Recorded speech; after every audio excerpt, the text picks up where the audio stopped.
bampaye akanya keza kugira ngo natwe abavyeyi tugire ico tuvuga. Ubwa mbere na mbere nta kindi twovuga atari ukengurukira Imana mushobora vyose, yoyo yaturugikiye mutima mweranda akaza kwimenyesha muri twebwe. None iyo Mana nagira nsabe tubanze tuyikomera amashi mu kwikengurukira.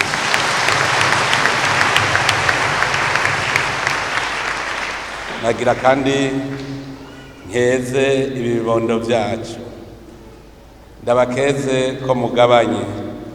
Iyo mugabanye mutima mweranda muba mwatiwe.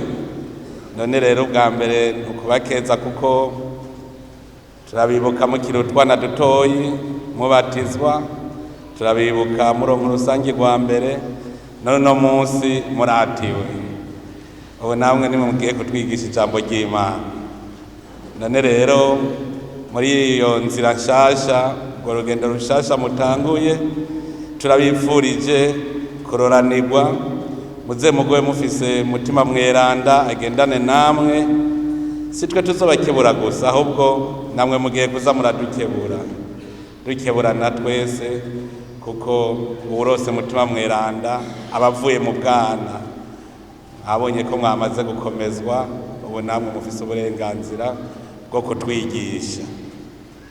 Nagira kandi nkeze abavyeyi barezi, baba abavyeyi umutima canke abavyeyi b'amaraso, kuko aha muraramuye naho igikorwa kibandanya, igikorwa c'ubuvyeyi kirabandanya, naho buri umutama ubwo mukeneye umuvyeyi.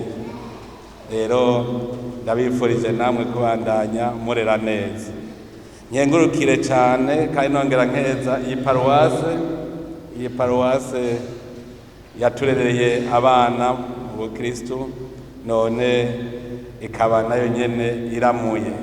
Dukengurukire n'abigisha bigishije aba bana, abagumye babakurikirana, kuko namwe murashitse kwihangiro mwari mwihaye. Ahubwo nagwa basabe tubakomera amashi.